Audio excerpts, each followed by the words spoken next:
Hello friends, നമസ്കാരം. എല്ലാവർക്കും online learning എന്ന യൂട്യൂബ് ചാനലിലേക്ക് സ്വാഗതം. പഠനം ഓൺലൈനായി മാറിക്കൊണ്ടിരിക്കുകയാണല്ലോ.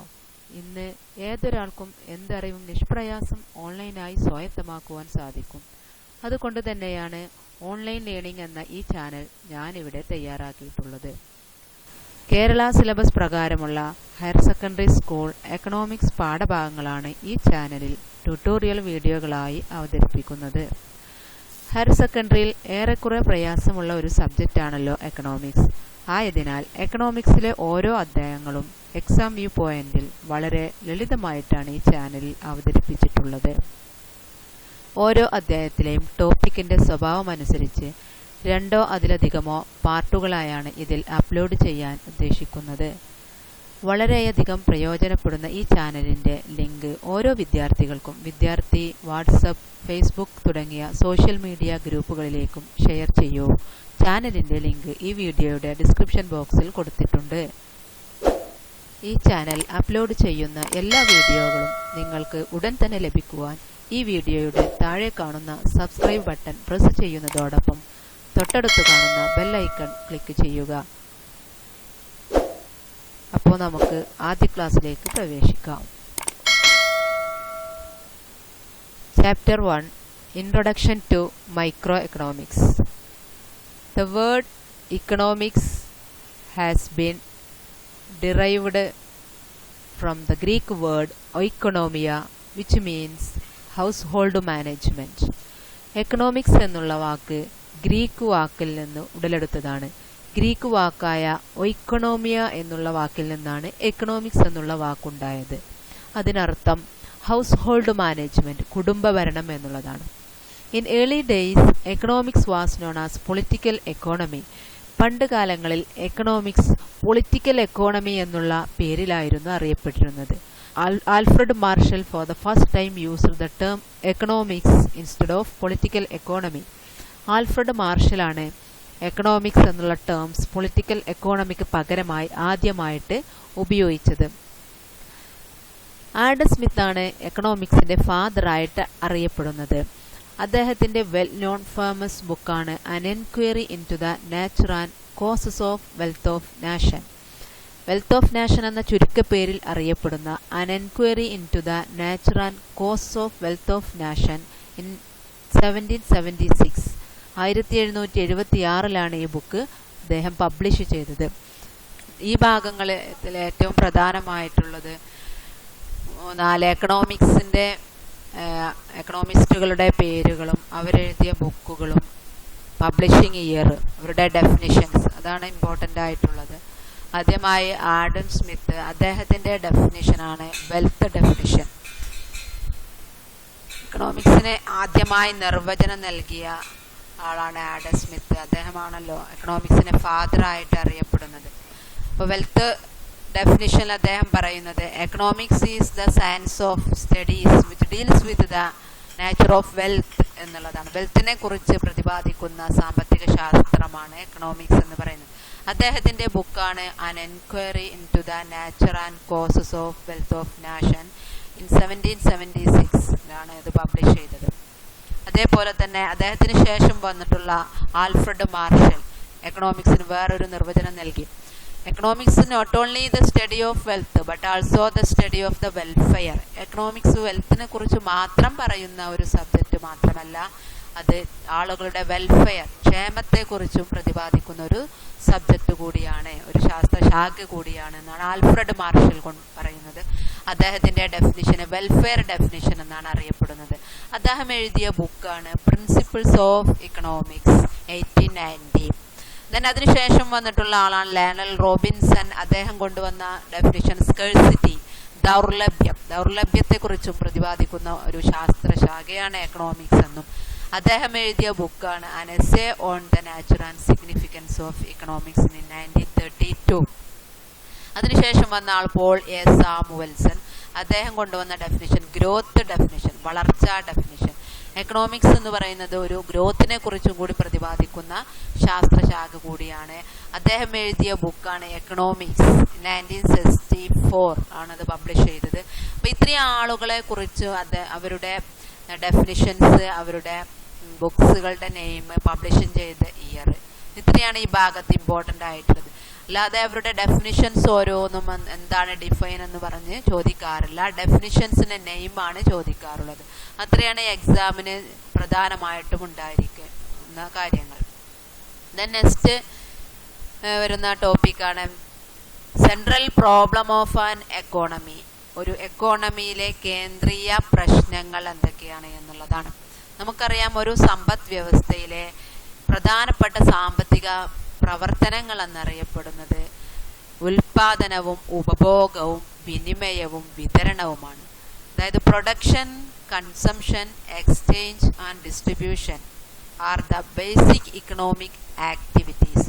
ഒരു സമ്പദ് വ്യവസ്ഥയിലെ പ്രധാന സാമ്പത്തിക പ്രവർത്തനം ഉൽപാദനവും ഉപഭോഗവും വിതരണവും വിനിമയവുമാണ്. ഇവയല്ലാതെ എല്ലാ സമ്പദ് വ്യവസ്ഥ നോക്കുകയാണെങ്കിലും നമുക്ക് ഇത്തരത്തിലുള്ള സാമ്പത്തിക പ്രവർത്തനത്തെ കാണാൻ പറ്റും എന്നുള്ളതാണ്.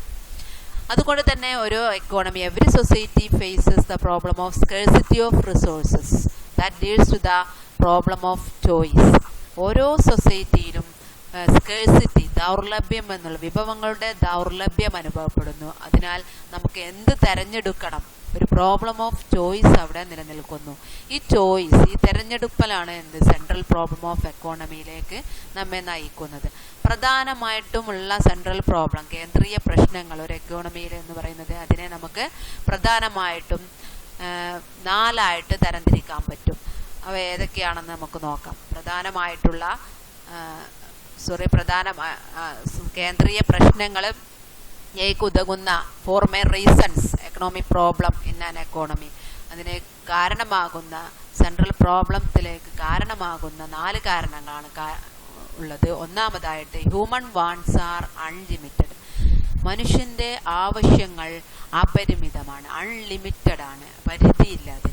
രണ്ടാമതായിട്ട് റിസോഴ്സസ് ആർ ലിമിറ്റഡ്. എന്നാൽ നമ്മുടെ വിഭവങ്ങൾ ലിമിറ്റഡ് ആണ്. മൂന്നാമതായിട്ട് റിസോഴ്സസ് ഹാവ് ആൾട്ടർനേറ്റീവ് യൂസസ്. വിഭവങ്ങൾക്കെല്ലാം ഒന്നിലധികം ഉപയോഗങ്ങളുണ്ട്. നാലാമതായിട്ട് റിസോഴ്സസ് ഹാവ് ഡിഫറെൻറ്റ് പ്രയോറിറ്റീസ്. വിഭവങ്ങൾക്ക് വ്യത്യസ്ത മുൻഗണനകളാണ്. നമ്മുടെ ആവശ്യങ്ങൾ അനവധിയും എന്നാൽ വിഭവങ്ങൾ പരിമിതവുമാണ്. ഉള്ള വിഭവങ്ങൾക്ക് ഒന്നിലധികം ഉപയോഗമുണ്ട്. ഫോർ എക്സാമ്പിൾ ആയിട്ട് പറയുമ്പോൾ നമ്മൾ വൈദ്യുതിയെ നമ്മൾ പലവിധ ഉപയോഗങ്ങൾക്ക് ഉപയോഗിക്കുന്നു. ഫാന് കറങ്ങുന്നു, അതേപോലെ തന്നെ റെഫ്രിജറേറ്റർ, മിക്സി, ഇങ്ങനെയുള്ള ആവശ്യങ്ങൾക്കൊക്കെ നമ്മൾ എന്ത് ചെയ്യുന്നു, വൈദ്യുതി ഉപയോഗിക്കുന്നു. അപ്പോൾ ആ വൈദ്യുതി എന്നുള്ള വിഭവങ്ങൾക്ക് ആൾട്ടർനേറ്റീവ് യൂസസ് ആണുള്ളത്. അതേപോലെ ഡിഫറെൻറ്റ് പ്രയോറിറ്റീസ്, മുൻഗണനകളാണുള്ളത്. അപ്പോൾ നമ്മുടെ വിഭവങ്ങൾ ലിമിറ്റഡ് ആണ്, എന്നാൽ നമ്മുടെ വാൺസോ അൺലിമിറ്റഡ്. ഇങ്ങനെ ഈ 4 റീസൺസ് ആണ് നമ്മുടെ ഓരോ എക്കോണമിയെയും കേന്ദ്രീയ പ്രശ്നത്തിലേക്ക് നയിക്കുന്നത്. അപ്പോൾ ഏതൊക്കെയാണ് പ്രധാനമായിട്ടുള്ള കേന്ദ്രീയ പ്രശ്നങ്ങൾ എന്നുള്ളത് നമുക്ക് നോക്കാൻ പറ്റും. സെൻട്രൽ പ്രോബ്ലം ഓഫ് ആൻ എക്കോണമിയെ നമുക്ക് ഈ ചാർട്ടിലൂടെ 3 തരംതിരിക്കുന്നത്. What to produce and in what quantities. Secondly for whom to produce. Then third one is how to produce. What to produce, എന്ത് ഉൽപ്പാദിപ്പിക്കണം, അതേപോലെ തന്നെ എത്ര ഉൽപ്പാദിപ്പിക്കണം. രണ്ടാമതായിട്ട് ആർക്കു വേണ്ടി, ഫോർ ഹും, ആർക്കു വേണ്ടി നമ്മൾ ഉൽപ്പാദനം നടത്തണം. മൂന്നാമതായിട്ട് ഹൗ ടു പ്രൊഡ്യൂസ്, എങ്ങനെ നമ്മൾ ഉൽപ്പാദനം നടത്തണം എന്നുള്ളതാണ്. അത് ഓരോന്നും നമുക്ക് എങ്ങനെയാണെന്ന് നോക്കാം. What to produce and in what quantities to be produced. ഓരോ സൊസൈറ്റിക്കും, every society wants thousands of goods and services. Our resources are scarce, therefore all these goods cannot be produced. ഓരോ സൊസൈറ്റിക്കും ആയിരക്കണക്കിന് സാധന സേവനങ്ങൾ ആവശ്യമുണ്ട്. എന്നാൽ നമ്മുടെ വിഭവങ്ങൾ വളരെ പരിമിതമാണ്. അതിനാൽ എല്ലാ വിഭവങ്ങളും സാധന സേവനങ്ങളും നമുക്ക് ഉൽപ്പാദിപ്പിക്കാൻ സാധ്യമല്ല. അതുകൊണ്ട് തന്നെ നമ്മൾ എന്ത് ചെയ്യണം, what to be produced. therefore it has to decide what type of goods has to be produced. ഏത് ടൈപ്പ് ഓഫ് ഗുഡ് നമ്മൾ പ്രൊഡ്യൂസ് ചെയ്യണം എന്നുള്ളത് നമ്മൾ ആദ്യമേ തീരുമാനിക്കണം. whether to produce more food items or to produce national security items or luxurious items. നമ്മൾ food ഐറ്റംസും ആണോ ഭക്ഷ്യവസ്തുക്കളാണോ, അല്ല രക്ഷാ ഉപകരണങ്ങളാണോ, അല്ല ലക്ടൂറിയസ് ആഡംബര വസ്തുക്കളാണോ ഉൽപ്പാദിപ്പിക്കേണ്ടത് എന്നുള്ളത് നമ്മൾ തീരുമാനിക്കണം. Has to prioritise and decide what to produce. നമ്മൾ പ്രയോറിറ്റൈസ് കൊടുക്കണം, ഏത് പ്രൊഡ്യൂസ് ചെയ്യണം എന്നുള്ളതിന്. ഹൗ മച്ച് ടു പ്രൊഡ്യൂസ്, എത്ര ഇത് പ്രൊഡ്യൂസ് ചെയ്യണം എന്നുള്ളതിന് നമ്മൾ ഒരു മുൻഗണന കൊടുക്കണം.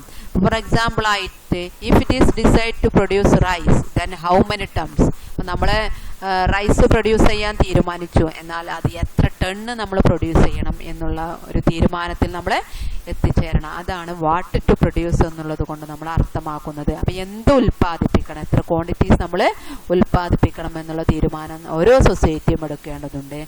രണ്ടാമതായിട്ടുള്ള പ്രോബ്ലമാണ് ഹൗ ടു പ്രൊഡ്യൂസ്, എങ്ങനെ നമ്മൾ ഉൽപ്പാദിപ്പിക്കണം എന്നുള്ളതാണ്. എന്തുൽപ്പാദിപ്പിക്കണം എന്ന് നമുക്ക് കഴിഞ്ഞാൽ പിന്നെ നമ്മൾ ആ ഫോർ എക്സാമ്പിളായിട്ട് നമ്മൾ റൈസ് ഉൽപ്പാദിപ്പിക്കാൻ തീരുമാനിച്ചു. ഇനി നമ്മൾ അത് എങ്ങനെ ഉൽപ്പാദിപ്പിക്കണം എന്നുള്ളതിന് രണ്ട് മെത്തേഡ്സ് ഓഫ് ടെക്നോളജിയാണുള്ളത്. There are 2 types of methods of technology: labour intensive technology or labour intensive technique of production, then capital intensive technique of production. ലേബറിനെ ഉപയോഗിച്ചു കൊണ്ടുള്ള ഉൽപ്പാദന രീതി, അതായത് തൊഴിൽ തീവ്ര സാങ്കേതിക വിദ്യ. രണ്ടാമതായിട്ട് മൂലധന തീവ്ര സാങ്കേതിക വിദ്യ. എന്താ labour intensive technique? We can using more amount of labour and less amount of capital. നമ്മൾ കൂടുതൽ തൊഴിലാളികളെ ഉപയോഗിച്ചുകൊണ്ട് കുറഞ്ഞ അളവ് ക്യാപിറ്റൽ മൂലധനം ഉപയോഗിച്ചുകൊണ്ട് ഉൽപ്പാദനം നടത്തുന്നതാണ് ലേബർ ഇൻറ്റൻസീവ് ടെക്നിക്ക് എന്ന് പറയാം. അതിൻ്റെ നേരെ ഓപ്പോസിറ്റാണ് capital intensive technique. More using capital and less amount of labour. കൂടുതൽ ക്യാപിറ്റലും കുറഞ്ഞ അളവിൽ ലേബറിനെ ഉപയോഗിച്ചുകൊണ്ട് ഉൽപ്പാദനം നടക്കുന്ന ടെക്നിക്കാണെന്ത് ക്യാപിറ്റൽ ഇൻറ്റൻസീവ് ടെക്നിക്ക് എന്ന് പറയുന്നത്. അപ്പോൾ നമ്മൾ ഉൽപ്പാദനം എങ്ങനെ ഉൽപ്പാദിപ്പിക്കണം എന്നുള്ളതിന് നമ്മൾ ഉത്തരം കണ്ടെത്തുന്നത് there are 2 methods of production, whether we can using the labor intensive or we can using the capital intensive technology. ഇതിൽ രണ്ടിൽ ഏതെങ്കിലും ഒന്ന് നമുക്ക് ചൂസ് ചെയ്യാൻ പറ്റും. ഇനി നമ്മൾ ഏതെങ്കിലും ഒന്ന് ചൂസ് ചെയ്ത് ഹൗ ടു പ്രൊഡ്യൂസ് എന്ന് തീരുമാനമെടുത്തു കഴിഞ്ഞാൽ നെക്സ്റ്റ് പ്രോബ്ലം അറൈസ് ചെയ്യുന്നത് ഫോർ ഹും ടു പ്രൊഡ്യൂസ്, ആർക്കു വേണ്ടിയാണ് ഈ ഉൽപ്പാദനം നടത്തുന്നത് എന്നുള്ളതാണ്. ആർക്കു വേണ്ടി എന്നുള്ളതിന് നമ്മൾ ഉത്തരം കണ്ടെത്തുന്നത് for whom to produce means the functional distribution of output. It implies the distribution of output among the owners of the factors of production, that is the distribution of rent, wage, interest and profit among the owners of land, capital and organization. This is called a functional distribution. അപ്പോൾ എന്താ പറയുന്നത്, whom to produce എന്നുള്ളത് കൊണ്ട് അർത്ഥമാക്കുന്നത് ആർക്കു വേണ്ടിയാണ് നമ്മളെ ഉൽപ്പാദനം നടത്തുന്നത് എന്നാൽ there are 4 factors of production. 4 ഉൽപ്പാദന ഘടകങ്ങളാണുള്ളത്. ഏതൊക്കെയാണ് 4 ഉൽപ്പാദന ഘടകങ്ങൾ? Land, labour, capital, organisation. Land ഭൂമി, ലേബർ എന്ന് പറഞ്ഞു കഴിഞ്ഞാൽ തൊഴിലാളി, ക്യാപിറ്റൽ എന്ന് പറഞ്ഞു കഴിഞ്ഞാൽ മൂലധനം, ദെൻ ഓർഗനൈസേഷൻ എന്ന് പറഞ്ഞ സംഘാടനം. ഇവർ ഈ 4 ഉൽപ്പാദന ഘടകങ്ങൾക്കുള്ള റെമ്യൂണറേഷൻ അല്ലെങ്കിൽ അവർക്കുള്ള റിവാർഡ് വിതരണം ചെയ്യേണ്ടതുണ്ട്. ആ റിവാർഡ് എന്ന് പറയുന്നത് ലാൻഡിന് ലഭിക്കുന്നത് റെന്റാണ്, അതായത് ഭൂമിക്ക് നമ്മൾ വാടക കൊടുക്കുന്നു, ലേബറിന് തൊഴിലാളിക്ക് നമ്മൾ വേതനം കൊടുക്കുന്നു വേജ്, ക്യാപിറ്റൽ മൂലധനത്തിന് നമ്മൾ പലിശ നൽകുന്നു, അതേപോലെ ഓർഗനൈസർക്ക് നമ്മൾ എന്ത് കൊടുക്കുന്നു, പ്രോഫിറ്റ് കൊടുക്കുന്നു, ലാഭം കൊടുക്കുന്നു. ഇങ്ങനെ ഈ 4 ഉൽപ്പാദന ഘടകങ്ങൾക്കിടയിൽ ഈ റെമ്യൂണറേഷൻ ഓർ റിവാർഡ് വിതരണം ചെയ്യുന്നതിനെയാണ് ഫോർ ഹും ടു പ്രൊഡ്യൂസ് എന്ന്. അപ്പോൾ ഇവർക്കൊക്കെ ഈ റിവാർഡ് വിതരണം ചെയ്യാൻ വേണ്ടിയാണ് നമ്മൾ എന്ത് ചെയ്യുന്നത്, പ്രൊഡക്ഷൻ നടത്തുന്നത്. ഫോർ ഹും ടു പ്രൊഡ്യൂസ് എന്നുള്ളത് കൊണ്ട് അതാണ് അർത്ഥമാക്കുന്നത്. ഇങ്ങനെ 3 കേന്ദ്രീയ പ്രശ്നങ്ങളാണ് ഓരോ എക്കോണമിയിലും നിലനിൽക്കുന്നത് എന്ന് പറയുന്നത്. അപ്പോൾ ഈ 3 കേന്ദ്രീയ പ്രശ്നങ്ങളെ കുറിച്ച് എക്സാമിന് ചോദിക്കും. ഒന്നില്ലെങ്കിൽ what is the central economic problem, what are the central economic problem. ആ പ്രോബ്ലംസ് മാത്രം നമ്മൾ 2 മാർക്കും ചോദിക്കുമ്പോൾ what to produce, how to produce, for whom to produce എന്ന് കൊടുക്കുക. അതെല്ലാം എക്സ്പ്ലെയിൻ ചെയ്തുകൊണ്ട് ചോദിക്കുകയാണെങ്കിൽ ഓരോന്ന് എക്സ്പ്ലെയിൻ ചെയ്യുക. അല്ലെങ്കിൽ ഇതേ രൂപത്തിൽ reward of factors of production എന്ന രൂപത്തിൽ ചോദിക്കാം. ഒബ്ജക്റ്റീവ് ടൈപ്പിൽ ലാൻഡിന് ലഭിക്കുന്ന റിവാർഡ് എന്താണ്, റെൻ്റാണ്. ലേബറിന് കിട്ടുന്ന റിവാർഡ് വേജസ് ആണ്. ക്യാപിറ്റലിന് കിട്ടുന്നത് ഇൻട്രസ്റ്റ് ആണ്. ഓർഗനൈസേഷന് കിട്ടുന്നത് പ്രോഫിറ്റ് ആണ്. ഇങ്ങനെ 4 റിവാർഡ്, 4 ഇവർക്കൊക്കെ കിട്ടുന്ന റിവാർഡുകൾ ഏതൊക്കെയാണെന്ന് ചോദിക്കും ഒബ്ജക്റ്റീവ് ടൈപ്പിൽ എന്നുള്ളതാണ്. ഇതാണ് സെൻട്രൽ ഇക്കണോമിക് പ്രോബ്ലം എന്ന് പറയുന്നത്. നെക്സ്റ്റ് ടോപ്പിക്കാണ് production possibility curve or production possibility frontier എന്ന പേരിൽ അറിയപ്പെടുന്നു. പ്രൊഡക്ഷൻ പോസിബിലിറ്റി കർവ് അല്ലെങ്കിൽ PPC ചുരുക്കപ്പേരിൽ, അല്ലെങ്കിൽ അതിനറിയപ്പെടുന്ന വേറൊരു പേരാണ് പ്രൊഡക്ഷൻ പോസിബിലിറ്റി ഫ്രോണ്ടിയർ PPF എന്നും അറിയപ്പെടുന്നു. ഉൽപാദന സാധ്യത വക്രം ഓർ ഉൽപാദന സാധ്യത അതിർത്തി എന്നറിയപ്പെടുന്നു. അതെന്താണെന്ന് നോക്കാം. ഈ ഭാഗത്ത് പ്രധാനമായിട്ടും define PPC define production possibility curve എന്നെപ്പോഴും ചോദിക്കാറുണ്ട്. അപ്പം എന്താണ്? It defined as the locus of point of combination of two goods which an economy can produce with the available resources and the given level of technology. നിലവിലുള്ള സാങ്കേതിക വിദ്യയും ലഭ്യമായിട്ടുള്ള വിഭവങ്ങളും ഉപയോഗിച്ചുകൊണ്ട് ഒരു സമ്പദ് വ്യവസ്ഥയിൽ ഉൽപ്പാദിക്കാൻ സാധ്യതയുള്ള രണ്ട് വസ്തുക്കളുടെ വ്യത്യസ്ത ചേരുവകൾ യോജിപ്പിച്ചു കൊണ്ടുവരക്കുന്ന ഒരു വക്രമാണ് PPC എന്ന് പറയുന്നത്. അപ്പോൾ ഇവിടെ രണ്ട് വസ്തുക്കളുടെ ഉൽപാദന സാധ്യതകളാണ് കൊടുക്കുന്നത്. ഇപ്പോഴും രണ്ട് വസ്തുക്കളാണ് എക്കണോമിക്സിൽ പ്രതിപാദിക്കുന്നത്. അപ്പോൾ ഗ്രാഫിലേക്ക് നോക്കാം. എക്സ് വൈ രണ്ട് ആക്സിസ് ആണ് നമുക്കുള്ളത്. എക്സ് ആക്സിസിൽ നമ്മൾ ഗുഡ് 1നെയും വൈ ആക്സിസിൽ ഗുഡ് 2നെയും നമ്മൾ എന്ത് ചെയ്യുന്നു? പ്രതിപാദിക്കുന്നു. വസ്തു 1 വസ്തു 2 എന്നിങ്ങനെ രണ്ടായി തരംതിരിക്കുന്നു.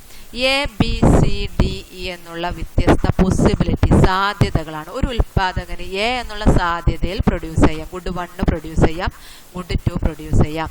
ബി എന്ന സാധ്യതയിലും ഗുഡ് 1ഉം ഗുഡ് 2ഉം പ്രൊഡ്യൂസ് ചെയ്യാം.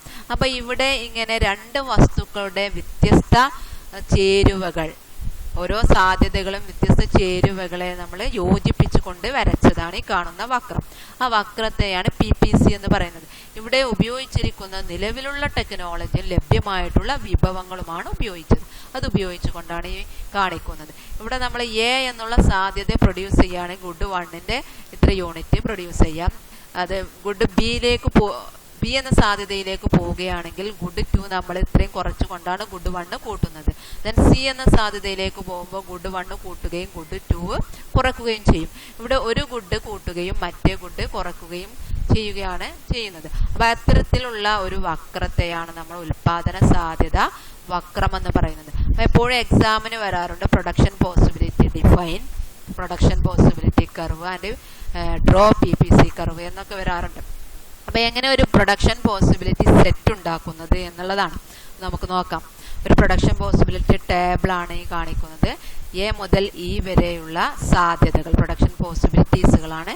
There are two good to be produced rice wheat. രണ്ട് വസ്തുക്കളാണ് ഇവിടെ ഉൽപ്പാദിപ്പിക്കുന്നത്, റൈസും വീറ്റും, അരിയും ഗോതമ്പും. അപ്പോൾ ഈ ടേബിളിലേക്ക് നോക്കുമ്പോൾ എ എന്നുള്ള സാധ്യതയിൽ റൈസിന്റെ അരിയുടെ 10 യൂണിറ്റും വീറ്റ് ഒന്നും നമ്മളെ ഉൽപ്പാദിപ്പിക്കുന്നില്ല. ദെൻ ബി എന്ന സാധ്യതയിലേക്ക് പോകുമ്പോൾ അരി 9 യൂണിറ്റ്, വീറ്റ് 1 യൂണിറ്റ്. സി എന്ന സാധ്യതയിലേക്ക് അരി 7 യൂണിറ്റ്, വീറ്റ് 2 യൂണിറ്റ്. അപ്പോൾ ഈ ടേബിളിലെ നമ്മൾ നോക്കുമ്പോൾ റൈസിന്റെ ഓരോ യൂണിറ്റ് കുറക്കുന്നതിനനുസരിച്ച് വീറ്റിന്റെ ഓരോ യൂണിറ്റുകളും വർദ്ധിക്കുകയാണ് ചെയ്യുന്നത്. അപ്പൊ ഒരു യൂണിറ്റ്, ഒരു വസ്തുവിന്റെ ഒരു യൂണിറ്റുകൾ, ഒരു യൂണിറ്റ് എന്ന് കറക്റ്റ് ഇല്ല, യൂണിറ്റുകൾ നമ്മൾ കൂട്ടുകയാണെങ്കിൽ മറ്റേ വസ്തുവിന്റെ യൂണിറ്റുകൾ നമ്മളെ കുറക്കുന്നു. അപ്പോഴാണല്ലോ ഇത്തരത്തിലുള്ള ഒരു കർവ് നമുക്ക് ലഭിക്കുന്നത്. എന്താണ് അപ്പൊ പ്രൊഡക്ഷൻ പോസിബിലിറ്റി സെറ്റ് എന്ന് പറയുന്നത്? ഓരോ സാധ്യതയിലും നമുക്ക് ഉണ്ടാക്കാൻ പറ്റുന്ന രണ്ട് വസ്തുക്കളുടെ ആ ഒരു കോമ്പിനേഷനാണ് ഇവിടെ സെറ്റ് എന്ന് പറയുന്നത്. അപ്പൊ നിലവിലുള്ള വിഭവങ്ങൾ നമ്മളെ ഉപയോഗിച്ചുകൊണ്ട് റൈസിന്റെ 10 യൂണിറ്റ് പ്രൊഡ്യൂസ് ചെയ്യുന്നു, വീറ്റ് നമ്മളൊന്നും പ്രൊഡ്യൂസ് ചെയ്യുന്നില്ല എങ്കിൽ നമുക്ക് ഒരു സെറ്റ് ഉണ്ടാക്കും. ഒരു രണ്ട് കോമ്പിനേഷൻ ഉപയോഗിച്ചൊരു സെറ്റ് 0, 10 എന്ന് പറയുന്നത്. അതേപോലെ തന്നെ ഓരോ യൂണിറ്റിലും നമുക്ക്, ഓരോ സാധ്യതയിലും നമുക്ക് ഓരോ എന്ത് ചെയ്യാം, combinations of wheat and rice ഉണ്ടാക്കാം. അതാണ് 0, 10, 1, 9, 2, 7, 3, 4 അങ്ങനെ ഈ ഒരു കോമ്പിനേഷൻസിനാണ് പ്രൊഡക്ഷൻ പോസിബിലിറ്റി സെറ്റ് എന്ന് പറയുന്നത്. ഈ സെറ്റ് ഉപയോഗിച്ചുകൊണ്ടാണ് നമ്മൾ ഉൽപാദന സാധ്യത വക്രം, പ്രൊഡക്ഷൻ പോസിബിലിറ്റി കർവ് അല്ലെങ്കിൽ PPC വരക്കുന്നത്. ഈ കർവിലേക്ക് നോക്കുകയാണെങ്കിൽ ഇവിടെ എക്സ് ആക്സിസിൽ ഗുഡ് വീറ്റ്, വൈ ആക്സിസിൽ ഇവിടെ നമ്മൾ എന്ത് കൊടുക്കുന്നു, റൈസിന് കൊടുക്കുന്നു. അങ്ങനെ ഓരോ യൂണിറ്റും നമ്മളെ ഓരോ സാധ്യതയിൽ പ്രൊഡ്യൂസ് ചെയ്യുക എന്നുള്ള സാധ്യതയിലേക്ക് നോക്കുകയാണെങ്കിൽ റൈസ് 10 യൂണിറ്റും വീറ്റ് നമ്മൾ ഒന്നും തന്നെ പ്രൊഡ്യൂസ് ചെയ്യുന്നത് 0 യൂണിറ്റ്. ബി എന്ന സാധ്യതയിലേക്ക് പോകുമ്പോൾ റൈസിൻ്റെ 9 യൂണിറ്റ്, വീറ്റ് 1 യൂണിറ്റ് നമ്മൾ പ്രൊഡ്യൂസ് ചെയ്യുന്നു. സി എന്ന സാധ്യതയിലേക്ക് വീറ്റ് 2 യൂണിറ്റ്, റൈസ് 7 യൂണിറ്റ്. അതാണ് ഓരോ സെറ്റുകൾ എന്ന് പറയുന്നത്. അപ്പോൾ ഈ ഓരോ ചേരുവകളും യോജിപ്പിച്ചു കൊണ്ട് വരക്കുന്ന വക്രം, അതിനെയാണ് ഉൽപാദന സാധ്യത വക്രം എന്ന് പറയുന്നത്, പ്രൊഡക്ഷൻ പോസിബിലിറ്റി കർവ് എന്ന് പറയുന്നത്. അപ്പോൾ define production possibility and draw PPC curve. Then next features of PPC. ചില സാഹചര്യങ്ങളിൽ ഇങ്ങനെയും ചോദിക്കാറുണ്ട്. ഫീച്ചേഴ്സ് ഓഫ് PPC 2 മാർക്കിന്. എന്താണ് ഈ PPC വക്രത്തിൻ്റെ പ്രത്യേകതകൾ? It is a downward sloping curve from left to right. ഇതൊരു ഡൗൺവേർഡ് സ്ലോപ്പിംഗ് കർവാണ്. ലെഫ്റ്റ് ടു റൈറ്റ്, ലെഫ്റ്റിൽ നിന്ന് റൈറ്റിലേക്ക് വരുന്ന ഒരു ഡൗൺവേർഡ് സ്ലോപ്പിംഗ് കർവാണ്. മുകളിൽ നിന്ന് ഇവിടെ താഴേക്ക്, ലെഫ്റ്റിൽ നിന്ന് റൈറ്റിലേക്ക് വരുന്ന ഒരു ഡൗൺവേർഡ് സ്ലോപ്പിംഗ് കർവാണ്.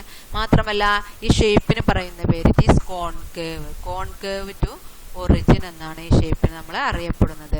ഇങ്ങനെ വരച്ചാൽ കോൺകേവ്, നേരെ തിരിച്ച് വരച്ചാൽ കോൺവെക്സ്. അപ്പോൾ കോൺകേവ് ഷേപ്പിലായിരിക്കും സാധാരണ രീതിയിൽ എല്ലാ PPCകളും ഉണ്ടാവുക. എക്സെപ്ഷണൽ കേസ് ഉണ്ട്, നമുക്ക് അടുത്ത ഇതിൽ പ്രതിപാദിക്കും വരാൻ പോകുന്നതാണ് PPCൻ്റെ ഷേപ്പുകളെല്ലാം. അപ്പോൾ ഫീച്ചേഴ്സ് ഡൗൺവേർഡ് സ്ലോപ്പിംഗ് ആണ്, കോൺകേവ് ടു ദ ഒറിജിൻ ആണ് എന്നുള്ളതാണ്. ഇനി ഈ PPC വക്രത്തിന് ഷിഫ്റ്റിംഗ് സംഭവിക്കാം. എപ്പോഴൊക്കെയാണ് PPC വക്രം നമുക്ക് ഷിഫ്റ്റ് ചെയ്യുന്നത് നോക്കാം. ഇങ്ങനെ ഈ ചിത്രത്തിൽ PP എന്നുള്ള ഒരു ഒറിജിനൽ PPC കർവ്, P' എന്നുള്ള രണ്ടാമതൊരു PPC കർവും കാണാം. ഇതിൽ ഒറിജിനൽ PP കർവിലെ ഏതൊരു പോയിന്റ് എടുത്തു കഴിഞ്ഞാലും നമുക്ക് full and efficient utilisation of resources ആണ്. ഇപ്പോൾ QRS എന്നെടുക്കുകയാണെങ്കിൽ ഇതിൽ ഏത് പോയിന്റിലും full and efficient utilisation of resources, നിലവിലുള്ള നമ്മളെ വിഭവങ്ങളെ പൂർണ്ണമായിട്ട് എഫിഷ്യൻ്റായിട്ട് ഉപയോഗിക്കുന്നു എന്നുള്ളതാണ് ഇതിൽ അർത്ഥമാക്കുക. അപ്പോൾ on the PPC curve full utilisation of resource ആയിരിക്കും.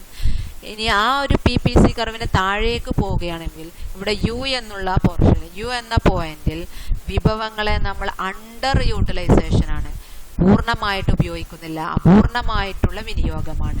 വിഭവങ്ങളുടെ അപൂർണമായിട്ടുള്ള വിനിയോഗമാണ് അണ്ടർ യൂട്ടിലൈസേഷൻ ഓഫ് റിസോഴ്സസ് എന്ന് പറയുന്നത്. ഇനി PPC കർവ് ഷിഫ്റ്റ് സംഭവിക്കാം. ഇവിടെ നോക്കുക, PP എന്നുള്ള ആ ഒരു കർവിൽ നിന്ന് P' ആയിട്ട് PPC കർവ് ഷിഫ്റ്റിംഗ് സംഭവിച്ചു. അതിന് കാരണം ഇവിടെ വിഭവങ്ങൾ വളർന്നു എന്നുള്ള ഗ്രോത്ത് ഓഫ് റിസോഴ്സസ് ആണ് അത് കാണിക്കുന്നത്. ഒരു സമ്പദ് വ്യവസ്ഥയെ നമ്മൾ പ്രതിപാദിക്കുമ്പോൾ അവിടെ കൂടുതൽ എംപ്ലോയ്മെന്റ് ഓപ്പർച്യൂണിറ്റീസ് വർദ്ധിച്ചു, കൂടുതൽ ആളുകൾക്ക് തൊഴിലവസരങ്ങൾ ഉണ്ടായി, വരുമാനം വർദ്ധിച്ചു. ഇത് എന്തിനെ സൂചിപ്പിക്കുന്നു? സമ്പദ് വ്യവസ്ഥയുടെ വളർച്ചയെ സൂചിപ്പിക്കും. അത്തരത്തിലുള്ള ഒരു സമ്പദ് വ്യവസ്ഥയിലെ PPC കർവ് എങ്ങനെ അത് വരക്കുക എന്ന് പറയുകയാണെങ്കിൽ ആദ്യം ഒറിജിനൽ ഒരു PPC കർവ് വരക്കുക, ദെൻ ഷിഫ്റ്റിംഗ്. അവിടെ ഗ്രോത്ത് ഓഫ് റിസോഴ്സസ്, വിഭവങ്ങളെ വളർന്നു എന്നുള്ളതാണ് കാണിക്കുന്നത്. അപ്പോൾ ഈ ഭാഗത്ത് നിന്ന് നമുക്ക് എക്സാമിന് ചോദിക്കുന്നത് ചിലപ്പോൾ ഒരു PPC കർവ് തന്നിട്ട് അതിലേതെങ്കിലും ഒരു പോയിന്റ് തന്നിട്ട് അത് അടയാളപ്പെടുത്തിയിട്ട് ഇതെന്തിനെ സൂചിപ്പിക്കുന്നു. ഇപ്പോൾ R എന്നുള്ള പോയിന്റ് ഇവിടെ തരികയാണെങ്കിൽ അത് ഫുൾ യൂട്ടിലൈസേഷൻ ആണ്, അതിന് താഴെ തരികയാണെങ്കിൽ അണ്ടർ യൂട്ടിലൈസേഷൻ ആണ്, അപൂർണമായിട്ട് ഉപയോഗിക്കുന്നു എന്നുള്ളതാണ്. ചിലപ്പോൾ ഇങ്ങനെയും ചോദിക്കാം, ഒരു എക്കോണമിയിൽ ഫോർ എക്സാമ്പിൾ ആയിട്ട് ഇപ്പോൾ കേരളത്തിൽ കൊറോണ വൈറസ് വന്നത് മൂലം കേരളത്തിൽ കൂടുതൽ ആളുകൾക്ക് തൊഴിലവസരങ്ങൾ നഷ്ടപ്പെട്ടു, കൂടുതൽ പുറത്തിറങ്ങാൻ പറ്റാതെ വരുമാനം കുറഞ്ഞു. അപ്പോൾ അതിനാൽ നമ്മുടെ വിഭവങ്ങൾ വളരെ പരിമിതമാണ്, വിഭവങ്ങൾ നമുക്ക് ഉപയോഗിക്കാൻ കഴിയുന്നില്ല.